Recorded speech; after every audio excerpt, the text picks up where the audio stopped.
Hello everyone, today we talk about the Qara Khitai warfare. We already discussed the Liao dynasty, so the Khitai dominating parts of, quite extensive parts of northern China, right in between the 10th and the 12th century. So this video is going to be relatively similar to the other, except we're talking another polity proper, because early in the 12th century the Liao Empire was disintegrated by her one-time ally, the Jurchen, that was a Tungusian people. The Khitai being said, as you know, some proto-Mongols fundamentally, and having an impressively advanced warfare in this quite frontier dimension of the Chinese of the northern China. Right, we have observed how actually, for example, the Khitai had very strong infantry capacities, something particularly advanced probably for the 12th century when compared to the to Western Europe.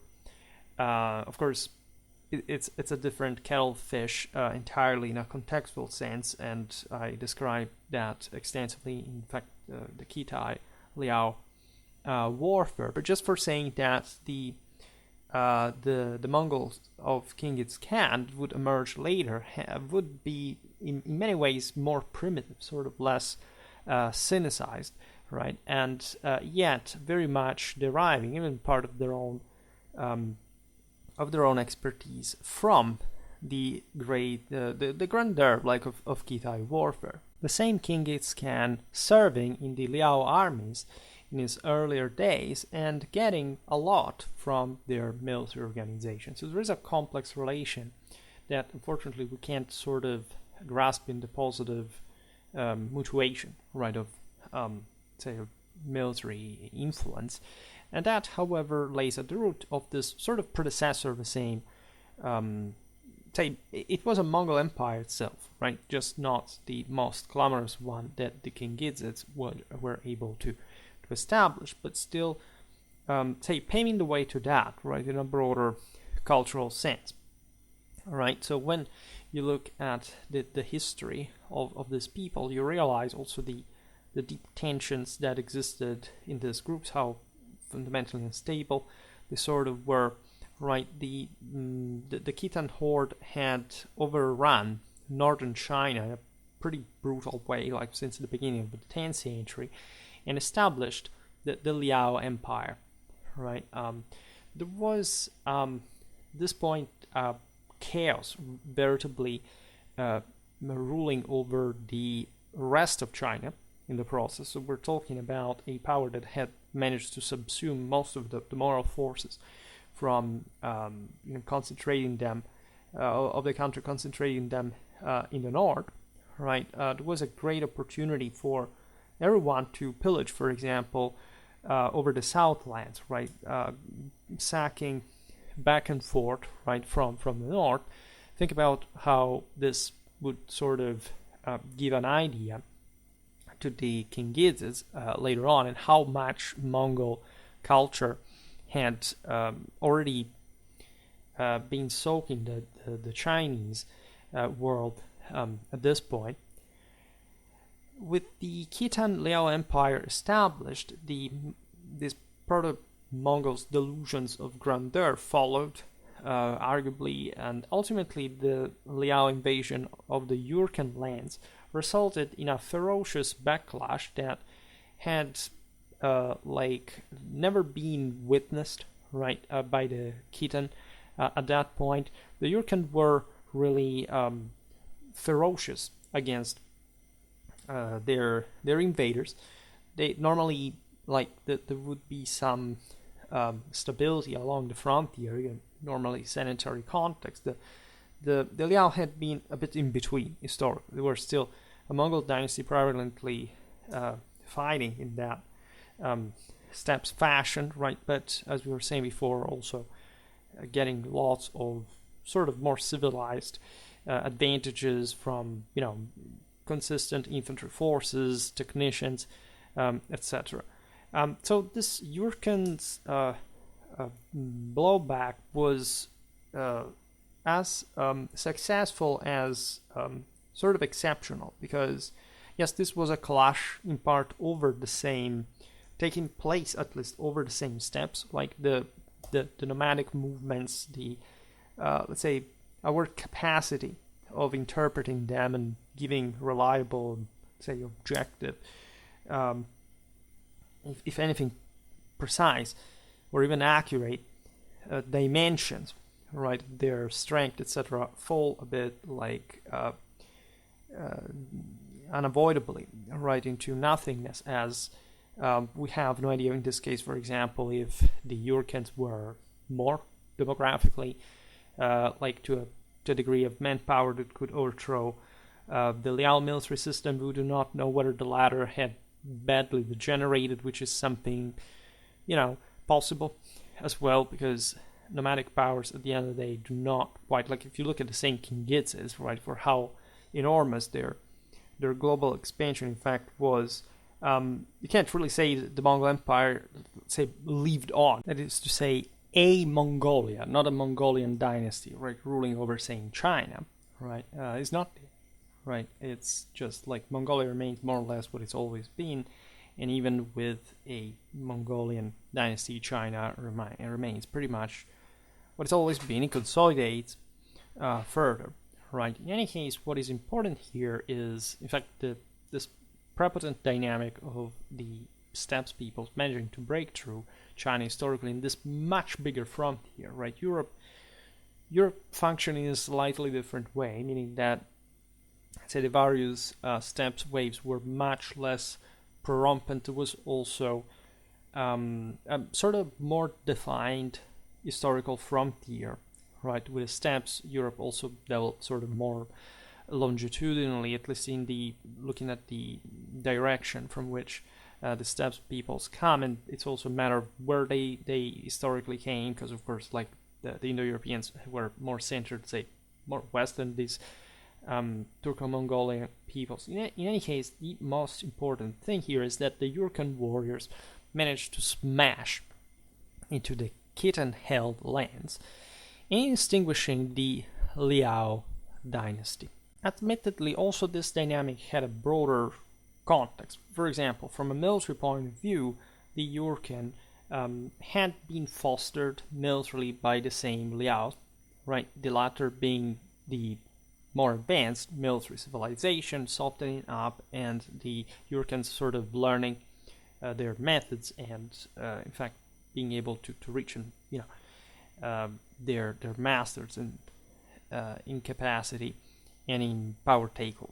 Right. Another important factor had been the aid provided to the Yurkan in their campaign that had destroyed, in fact, the Liao Empire. We're talking 1114, 1125, by the Chinese of the Southern Song dynasty that had been suffering, in fact, from the Khitai's raids, as historically, like as general Damocles sword looming over them, above them, like cardinally speaking. The Yurkan profiting successfully from this and establishing in the area the Qin dynasty, that was friendly and allied to the Song, somewhat, right? Certain dynamics were really the same.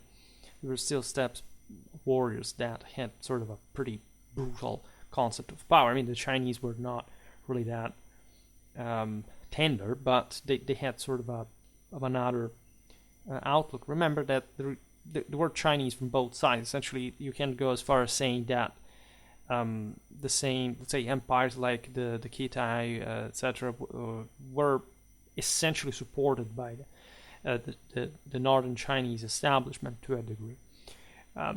So the Qin dynasty would in turn fall to the Mongols in 1234, but we're not concerned here with that, right? What matters really is the Western Khitai Liao dynasty up to Central Asia and beyond, almost the western one, in fact bordering the Khwarezmians among the others, and reducing them, by the way, to subjection in part. Now, the name Qara Khitai stems from the concept of black, the Kara in the Turco-Mongolian languages means black, and in the theory of the 5 elements, it's connected with water. In fact, the Liao dynasty ruling in China had traditionally this the symbol, this attachment of black and the water as a broader, say, standard of their own stock. The Qara Khitai Empire was founded by Yelu Dashi, who essentially led the remnants of the Khitai, and specifically the nomadic ones, westward through Mongolia, following the collapse of the Liao Empire. Yelu enlisted Khitai and other tribes according to the traditional Orda system to form, in fact, an army. This socio-political entity would move nomadically, like for the west, like literally choosing another place where to dwell, and succeeding in capturing the important center of Balasagun from the Kara-Khanid Khanate. That was a Turkic power, where in 1134, right, this date is conventionally and appropriately indicating the beginning of the Qara Khitai Empire in Central Asia. The Kara-Khanids became subjects of the same Qara Khitai. This is interesting. Then again, the power was really significant. They bordered, again, as far as Khwarezm, as we'll see now.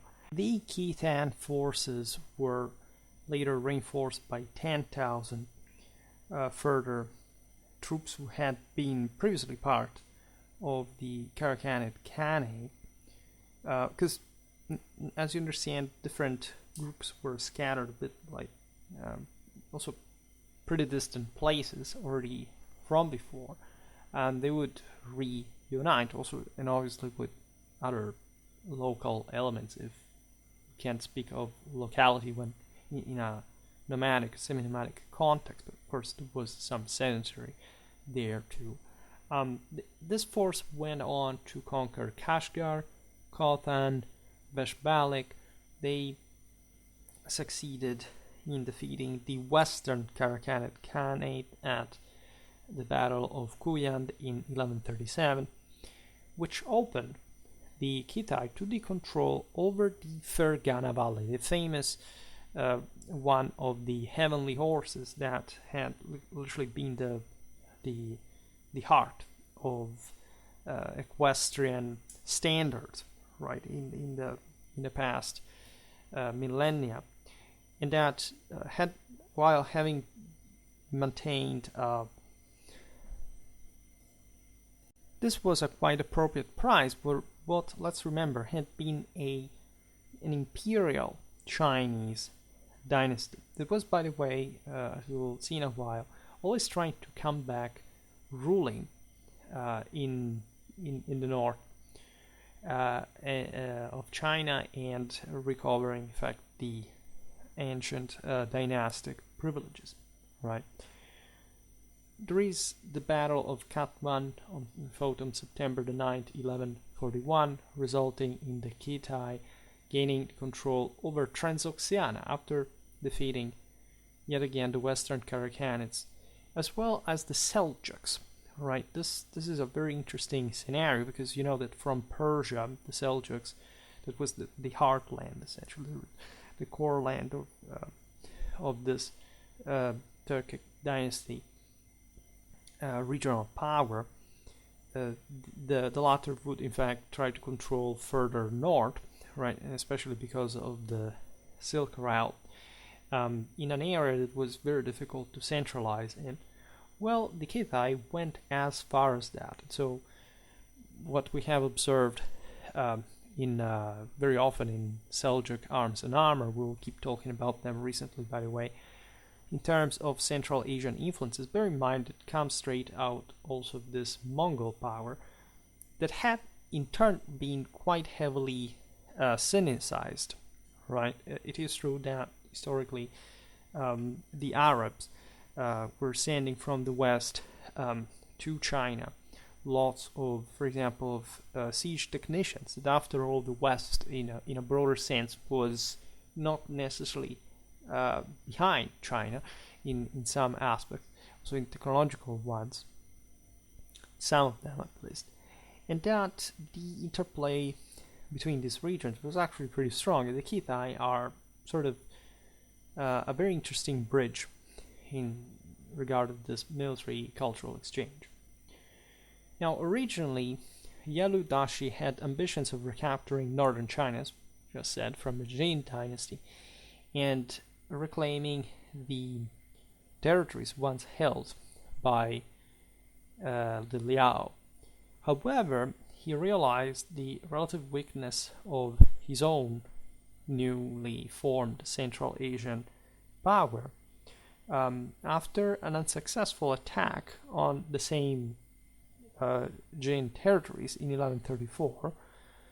Let's stress also the strategic projectional capacities of these armies. We've seen them often in Chinese warfare in this sort of triangle with the Mongols and the Turks, also in the video about, for example, the Tibetans, right?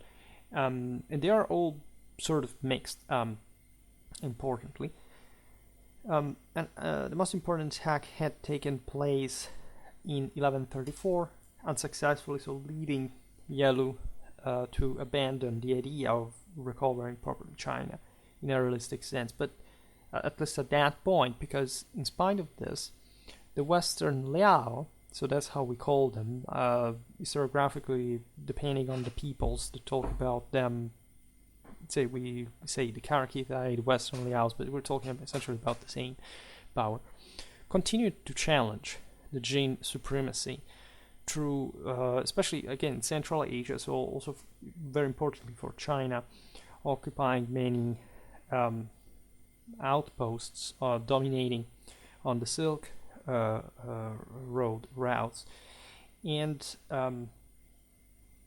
sending like scouts, carrying out different incursions again in the following years, indicating the ongoing interest in reclaiming lost territories in China for, well, 2 generations of the Qara Khitai Empire.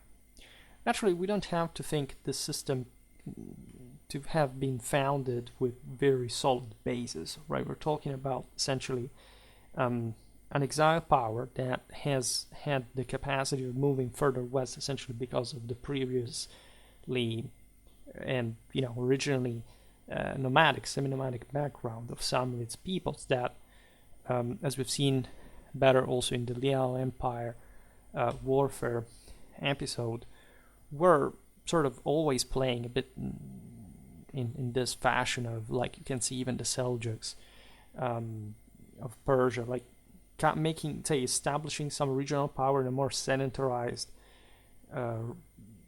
space and keeping to fuel their own army that is based on some professional corps, etc., on a sedentary basis with infrastructure, state, and taxation, etc., with this hordes of, properly of steppes peoples. So it's a very blurred outlook that especially China has. Like, again, compared to the West, this is not just to Europe, but also in part Persia, etc.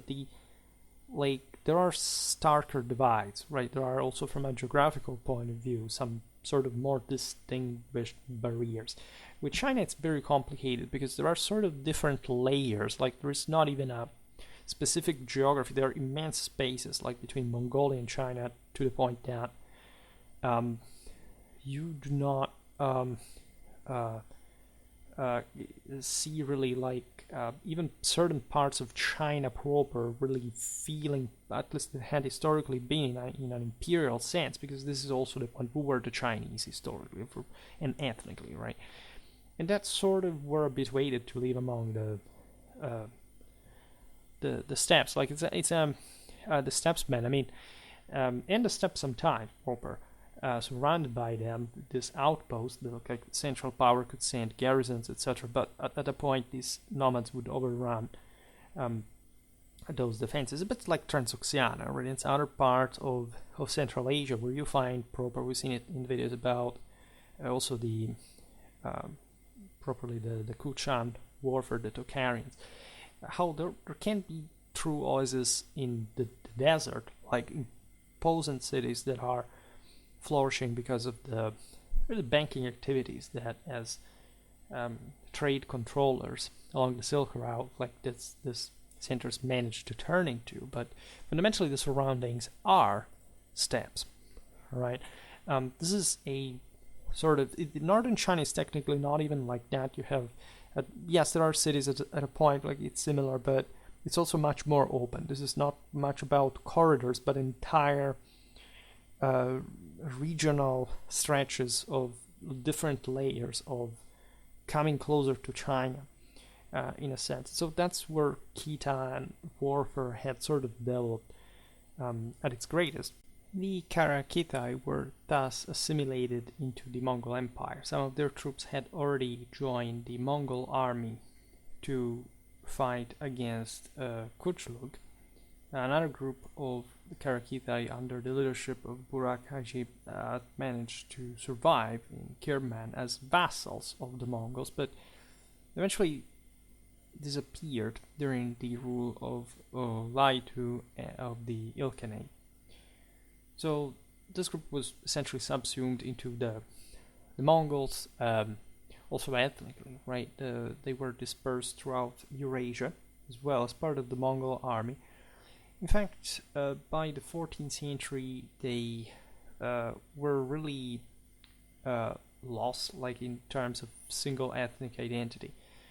We do find, however, within the pretty big Mongol cauldron, let's remember that, again, the Qara Khitai were Mongols themselves,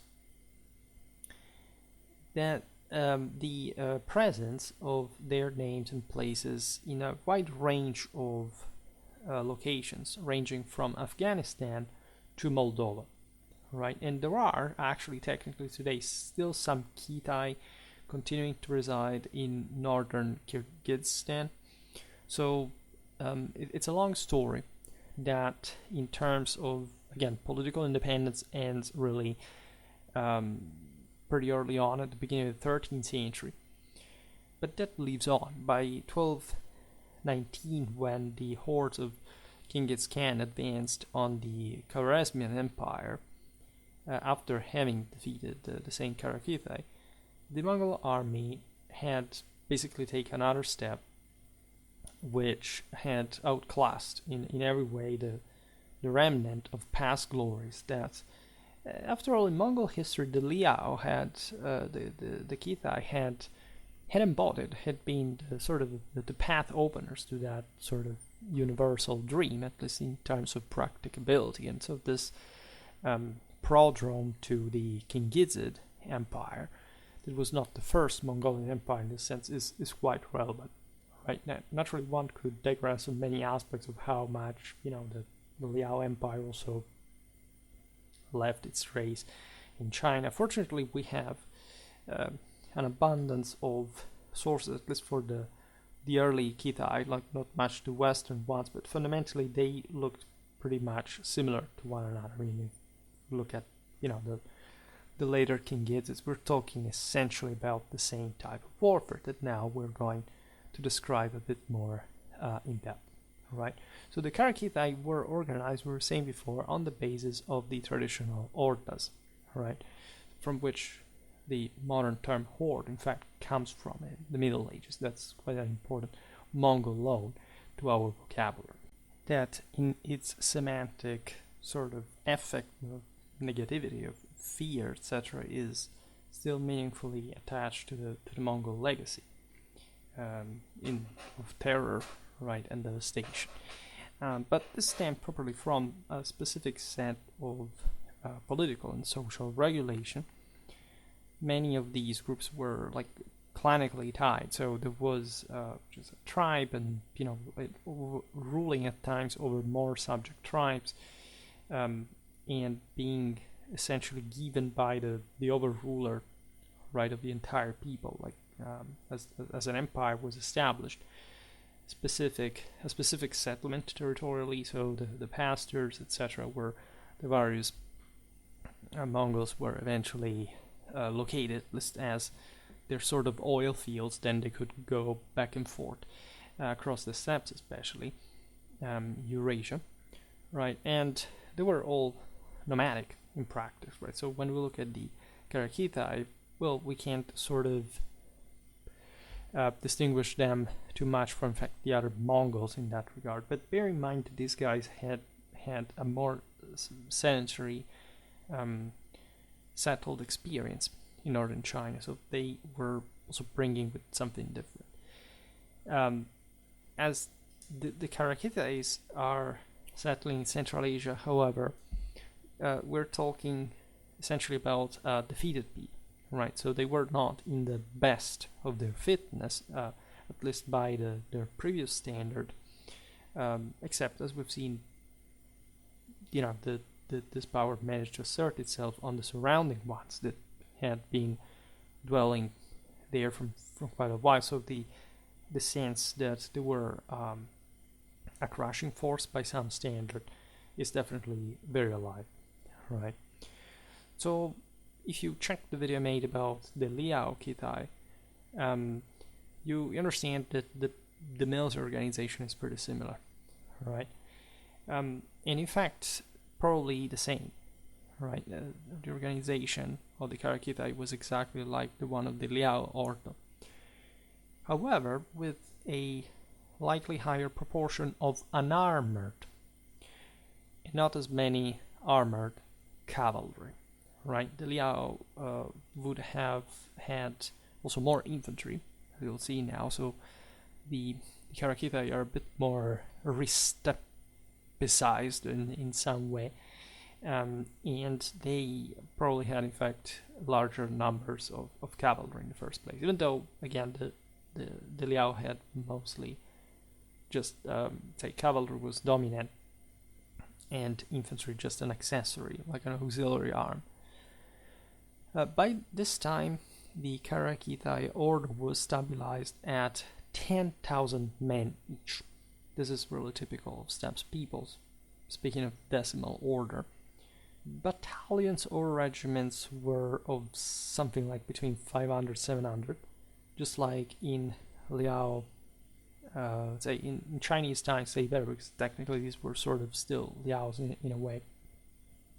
However, there were now a few that had increased at 1,000, and the likelihood of this is that certain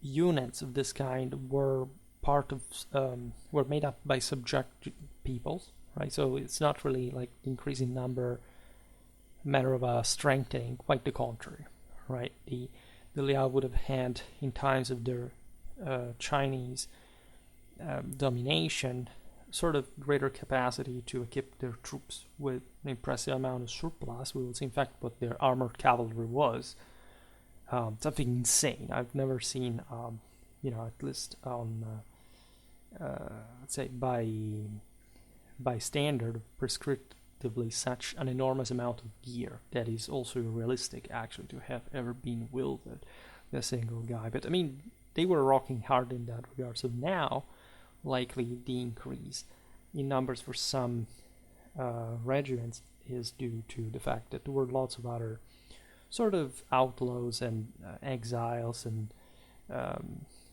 outcasts of some sort that would join the same Qara Khitai in their Central Asian business.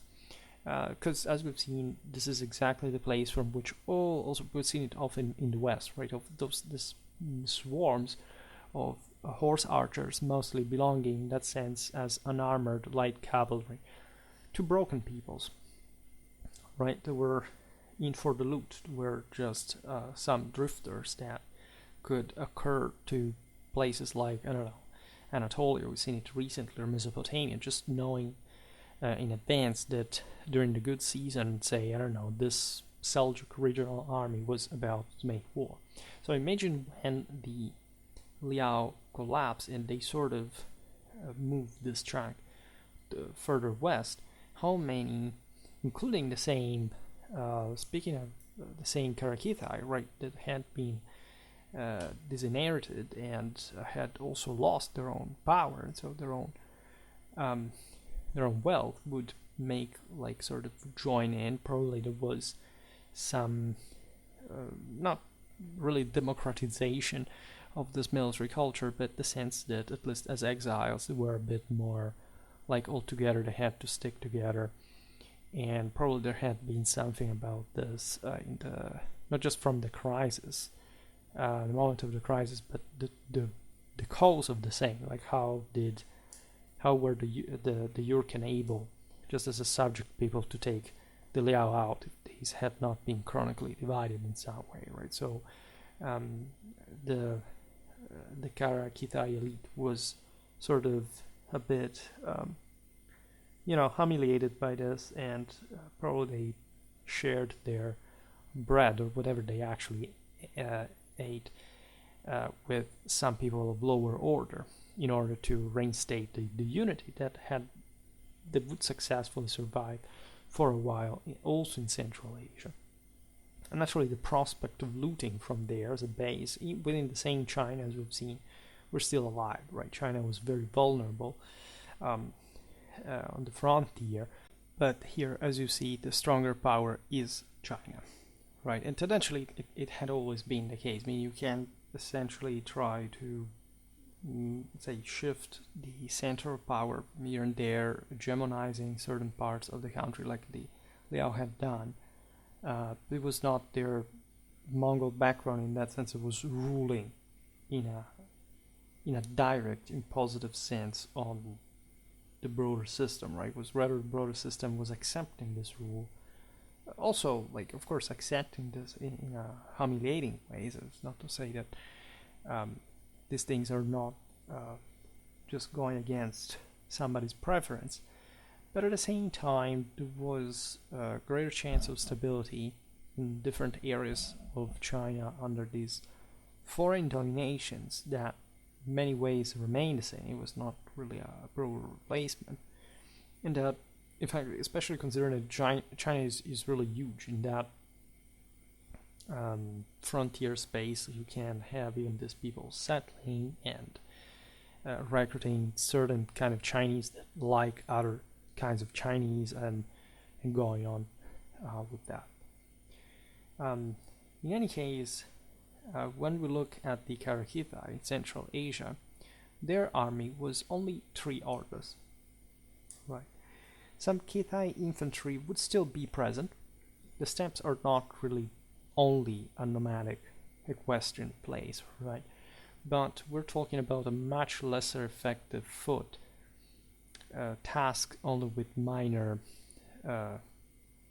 capacities, and for the occasional siege warfare that of course would occur at a point. In fact, again, the steppes are also not only wasteland pastures. There are cities in Central Asia, as we've seen, also at the limits of, Transoxiana, many say along the Silk, that specific trait of the Silk Road were some of the largest cities in the world, right? Merv was the largest, perhaps the most populated center in the world before exactly there the Mongols would raze it to the ground. So it really depends also, of course, on which kind of polities we're talking about, how they were organized. And surely the Qara Khitais had some important infantry capacity still, but it sort of came mostly from, in fact, paradoxically, Western Eurasia, then the central part, and possibly even less from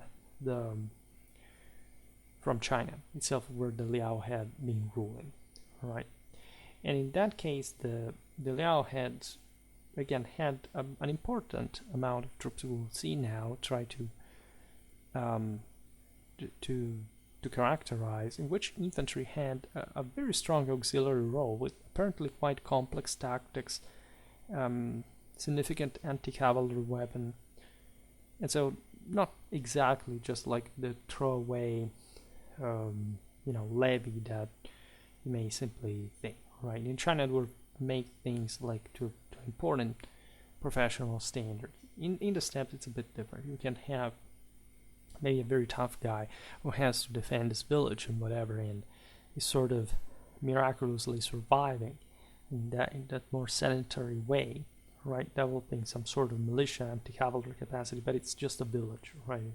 There can be some coalitions with maybe other centers, etc. But even cities at a point that surely have important foot troops, but the local system does not allow for the type of military structure that you could have enjoyed in China. I mean, even in less urbanized contexts, right? Depends, or comparatively one, like you may have had, like from China, actually sort of much more collectively trained forces on a regular basis, even from places that were maybe not as urbanized or gentrified, like in the Tarim Basin, albeit admittedly by that point that civilization had sort of declined. However, never underestimate the steps, the differentiation, because it's very, very underrated.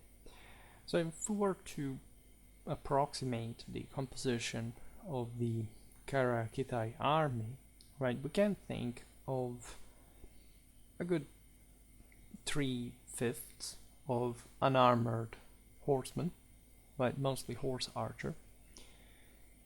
Still a substantial nucleus of heavily, say, of substantially armored cavalry, and an elite, like something like maybe 1 out of 20 or something, with even partial horse armor, right, which is a thing. Recently made a video about medieval Korean warfare. We've seen, for example, how important the cataphract tradition would be. Also, the Mongols had heavily armored horses, of course, and we will surely make a video on these at some point. Speaking of the militia infantry, we can imagine, again, some modest contingents, really a few, like maybe 1 out of 10 of the entire force or something.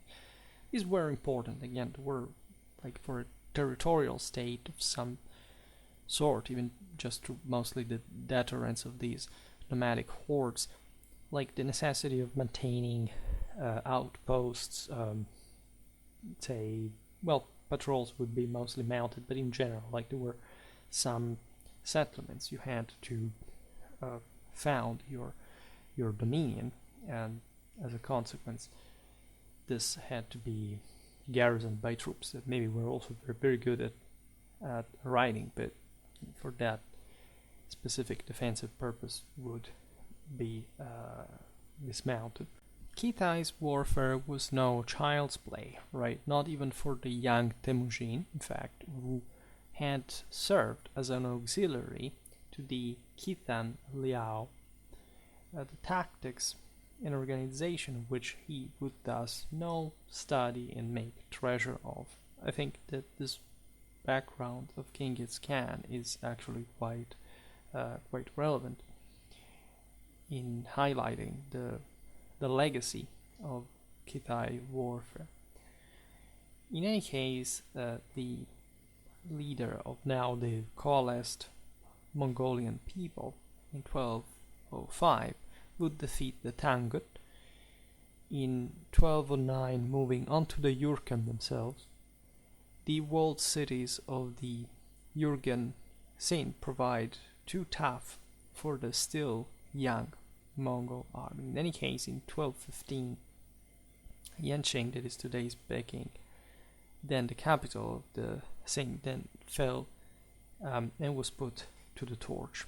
These campaigns were quite important for Genghis Khan, that was essentially capable of putting into practice in it, especially the combined armed tactics that he had learned from the Khitai concerning armored and lighter cavalry, right? Plus, naturally, much more in terms of what China had to offer, like in terms of siege warfare, that, as we've seen, the Mongols were still lagging relatively behind, especially the ones of Genghis Khan from the outer steppe, and infantry, right? And at this time, consider that the Mongol army was, in fact, of Genghis Khan, made up mostly of just cavalry. We do not see much of what we listed for the Khitai in terms of a pre-crest infantry. Let's say for the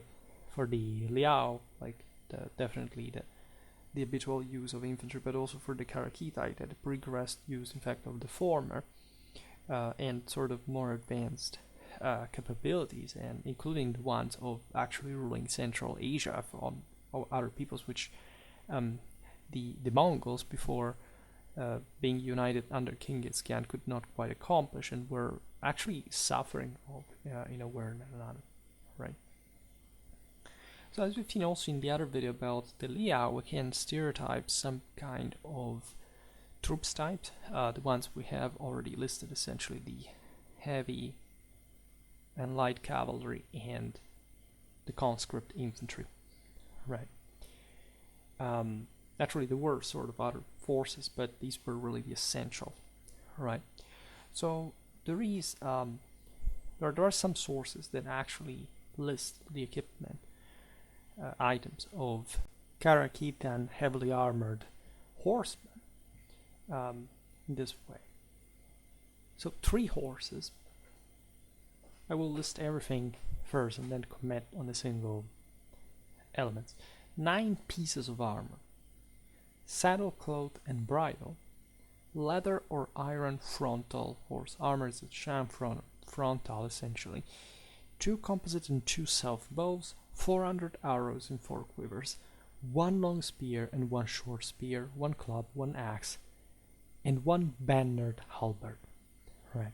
Now this is insane, right? Realistically, no Qara Khitai, it doesn't matter how elite would have gone into combat like this, in terms of what he had to just have available, right? Considering these are heavy horsemen, they're sort of like the nobility, so they have retinues, they have some sort of like a support, like and the horses are not just the spare ones for the rider, but evidently he would have, especially if he had to provide for all this, had somebody else carrying all this other stuff, right, and acting likely even as a sort of squire, even supporting him in combat.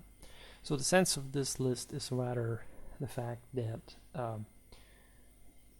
which is a typically sort of like not just Asian but Chinese mentality in the imperial dimension, like to be sort of a top heavenly warrior of some sort, right? And so you had to transcend any limit, you had to be just of that condition and status to be able to like regularly have all this stuff. And especially if you consider the Qara Khitai having been kicked out of China, having lost the imperial throne, etc., like they would feel ever more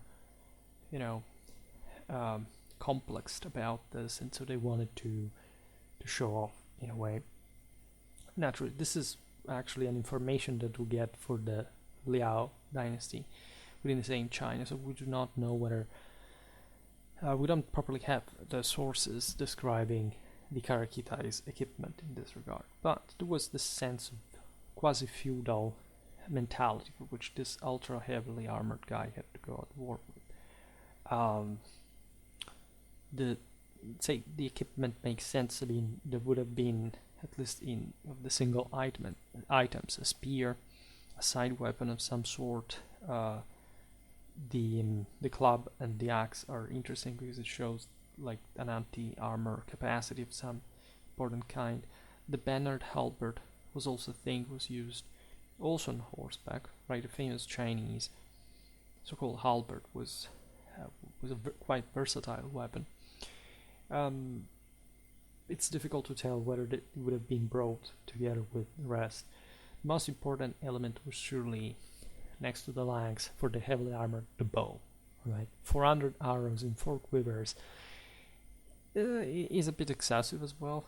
I mean, these things did have a cost. Again, we do not know whether the prescription was assuming that the guy had to go into battle like this, but we definitely know that the Mongol armies could unload even millions of arrows in a single engagement for the largest naturally pitched armies of some sort. Well, saddle cloth and bridles, pretty obvious. The armor here, it's unspecific in the parts. So overall, the elements make sense. It's just the quantities and the entirety of the stuff. For example, also the long spear and the short spear. It's unlikely that there would have been, like, unless this was a javelin of some sort. So it's just like an ultra hyper individualistic, warrioristic equipment that probably is just an ideal of some sort. Again, Eastern sources are very ideal, often in the way they describe how things should be as a sort of heavenly reflection. You know, that kin is everything that exists under heaven. So these guys are literally the top warriors in the world, in their view. So a more typical, so of course the heavily armored guys did exist. They were probably a substantial part of the Qara Khitai forces out there in Central Asia. But the more typical horseman would have had some other form of appearance. Surely there was some middle ground in terms even of protection of armor, such as lacquered leather band armor, for example, being something pretty flexible, relatively cheap, and that even in fact the less affluent could allow if they were to engage in some sort of important hand-to-hand combat. The deal of the steppe is that there is lots of horse archery, and so at that point it's better to out-missile the enemy, rather than increasing the weight of the horsemen. But sometimes your best defense may be, in fact, that collective concentration of also the speed to get away when things get wrong, right? So you could see, we saw the short spear before, for example. So in this sort of hybrid, in this relic of a more sedentary world, like the idea of a skirmishing cavalryman, not just armed with a bow, but sometimes even as an alternative with a javelin that is a pretty effective anti-armor weapon, is realistic. It's sort of something that maybe the Qara Khitai would have not quite had in Central Asia, but could turn out useful, for example, against the Kara-Khanids, against some more slightly sedentary trooper in Western Eurasia rather than in the East, because they were literally bridging the two sides of the continent, and so they would find on the opposite this sort of more foot and heavy enemies. In any case, the most typical Qara Khitai horseman would have been a horse archer. Then again, javeliners were there, swordsmen too were there. Again, the variety of the steppe is really a thing. The heavily armored horsemen would have more likely had multiple weapons, as we've seen, but these guys tended, however, mostly to be skirmishers. The same goes pretty much with, again, most of the armor, halberd, etc. of the heavier counterpart. Right? These guys were variously being equipped for some degree of hand-to-hand combat, but again, the standard in the steppe, and especially among exiles and armies made up mostly in a numerical sense by the forces of subject tribes, right, would have been really, really light, right? So it would have been just horse archers. Consider that these guys again are they are Turco-Mongols. They are contemporaries of the Seljuks, as we've seen. So you know pretty much what those armies looked like, right? Even though China had influenced the Khitai in that sort of more sedentary fashion, still, realistically, their Central Asian warfare would have not been that different from one of their neighbors. Speaking of the militia levies, these infantrymen were still around, as we've seen. They're sort of purpose was to mostly defend villages, fences, like any kind of fortified emplacement of sorts that could keep at bay cavalry for a while, right? After all, like if you're defended by the walls and the cavalry has to assault just by dismounting and or entering dangerously into a sort of channel into the city gates or whatever, that they're going to be pretty vulnerable. So there were lots of avant-posts that surely also just normally in Mongol warfare in the heart of the steppe may have required this important foot component that is often overlooked. There are parts of the steppes that are pretty sedentary, not just the ones like with cities around, but you'd be surprised by how like some peoples that you've never heard of in some place that you have never heard of into the immense Eurasian steppes by the time of the Mongol conquest were actually and surprisingly advanced from a metallurgical point of view in terms of general warfare. And we see this, by the way, well, naturally with all the limits of, still, some provincial realities, right? And they were absorbed by the Mongols during the conquest, just like what happened to the Khitai, right? But we see Mongol warfare, and I made some videos about properly the steppes during Mongol times for my History of Warfare series that are to be found, in fact, within the Mongol cauldron of different cultures that had broke down, right? Archaeologically, we're aware of that. We know that the Mongols themselves, in spite of their military effectiveness, and you should never make that equation, were not particularly advanced from a technological point of view, right? Even when they were bringing Chinese artillerists, siege engineers, etc., together with them, their armies were well equipped for the role they had to perform, and were incredibly primitive. We've seen it, like in comparison to the Europeans, to the Mamluks, like. The strength of the Mongols laid in their moral force, the, say, religious and sort of most varied reasons that politically and culturally had brought them to the conquest of the world, right? Things that have not really much to do with, in fact, anything different from the incredibly backward lifestyle, right, of these populations. And the foreign observers are very, very clear about this. This matches with archaeology, it matches with history. There's nothing really strange about the whole thing. In China, these Khitan conscript infantrymen were called pohai.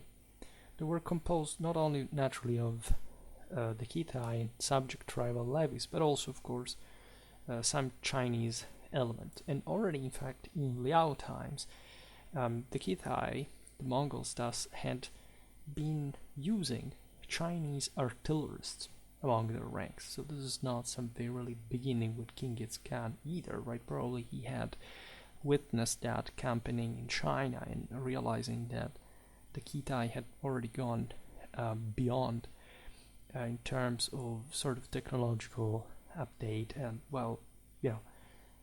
Temujin's ones were pretty helpless still, like they had to grow a little bit before being able even to take over major avant-posts and so on. The average spear length would have been generalizing is not a good option, especially when we're looking at the largest continent.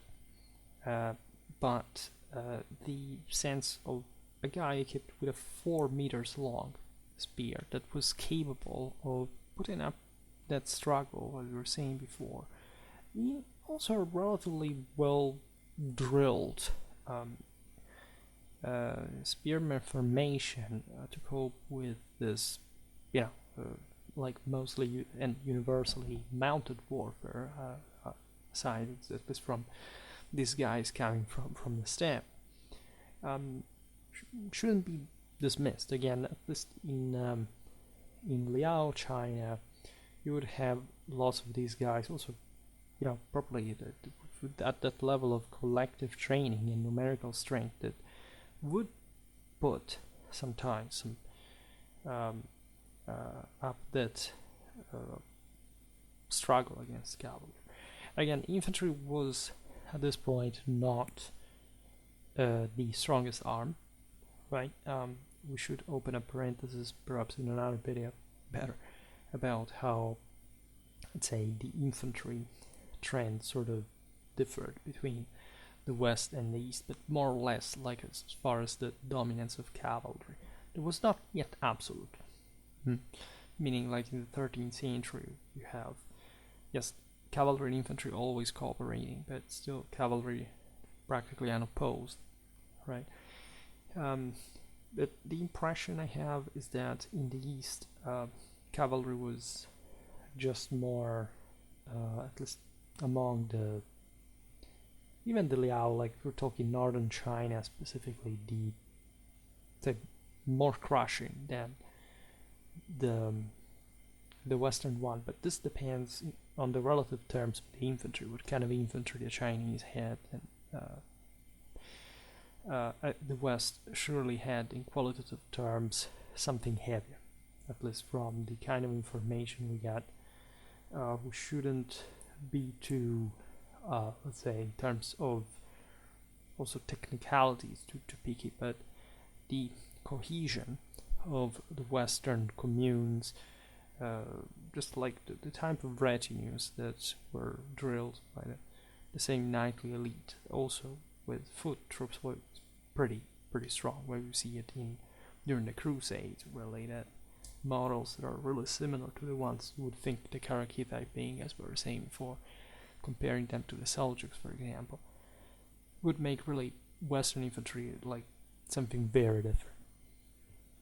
Broader comparison with China is complex, but that's my take. And still, we're talking today about the Qara Khitai that had much less infantry, much less significant one. Surely there were other weapons like crossbows, for example, that were also a thing in an anti-cavalry function. Swords, halberds.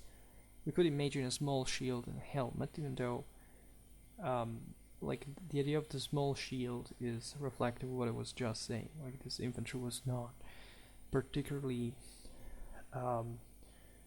conceived particularly to stop cavalry on a regular basis, mostly to support cavalry against other infantry, which is possibly following the pattern that you see in the evolving in the West at a point that was in this sense possibly already present in China, but this better, so more functionalized, of the infantry placed on the wings and trying to outflank the enemy by knocking one of the wings out. But again, cavalry was also very numerous in the East, so imagine rather some corridors and some really auxiliary function on the flanks of infantry for cavalry, but not in such a clamorous way, right? Say there is no uniformity to a greater degree. Especially among the Qara Khitai, you cannot expect too much of that, where some units would have been wearing some sort of device symbols like to identify them, the military dress, etc. But drab colors for the infantry, especially, that were also more detached from the tribal clanic bases, would have been extremely dominant. Right? Perhaps the only exception would be made by Chinese and other people's artillerists. It would be interesting to know better and more how much the Qara Khitai tried to salvage from China, like to bring it to Central Asia, and also the willingness of these people to. But I wouldn't be surprised if they used, for example, Arab artillerists, given that the Chinese were actually importing them at this point themselves, and the Qara Khitai were much closer to Islam in that sense. Especially in areas like Transoxiana that, as you know, were provided with Actually, the Islamic intelligentsia, most geniuses, polymaths of Islam at this point came from Transoxiana, and mostly this sort of Persian contact, right? This Persian medium. So these are the Qara Khitai. I tried to make it simple, of course, in the extreme, because if one goes scratching like underneath, you always find something interesting, right? But generally speaking, they're a bit like the same Liao, except there is much less infantry integration, much less sedentary elements, and you can see it just from the maps, like where these guys dwell and fundamentally what kind of influences they may have received. So unfortunately, we're not too well documented on these people, but generally speaking, they would occupy an area that was importantly, like, think about the Karluks. We will talk about the Kipchaks soon, for that matter. But the Uyghurs, like the Eastern Kara-Khanids, these were all essentially Turkic peoples, right, of Central Asia. There were some also the most primitive, for that matter. So we think the Qara Khitai really being powerful, but undergoing some sort of dilution of their own capacities, like, and also trying to strive likely for like a Western at some point rather than Eastern foundation of their power. I mean, they would have liked to come back to China, but not before having founded a solid power in Central Asia that, however, when looking at the Western Kara-Khanids, places like Talas, that's where they move after they conquered Balasagun, right? They would go towards places like Samarkand, Bukhara, right, etc. So reaching the Aral Sea, that close, really, to the west, considering these were, again, they had had a Chinese experience. And that's why the Qara Khitai, I think, are very underrated in this sort of, people are obsessed, oh my god, the west, the east meeting, this kind of stuff, how west did the Chinese ever come, this kind of stuff. But the Qara Khitai account for that, plus having this sort of way paving function for the rise of the Kingizids, right? And you have important centers under their control, such as Gocho, Bashbalik, Yutian, right? They are also basically, they're bordering the Tibetans. I made a video about Tibetan warfare. So again, really lots of stuff, and Genghis Khan has to essentially overrun them before invading the Karakhanids that are accounted as sort of the first conquest, but before there were also the Qara Khitai, when in this sense were put on the march again by Genghis Khan. And again, there are places in Moldova that still bear the trace of the Qara Khitai's passage. This may seem insane, right? But it's for saying how it left even traces in Europe, in relatively far places, close places, Azerbaijan. But we sort of didn't consider them all, because to us, after all, yes, they were all Mongols by the time you arrived, but they still had maintained some sort of ethnic distinction. And these peoples exist more or less today, somewhere, at least in the blood, of course. But some communities even claim, as we were saying in the beginning, this legacy, which in places like Kyrgyzstan, which I think is very, very, very fascinating.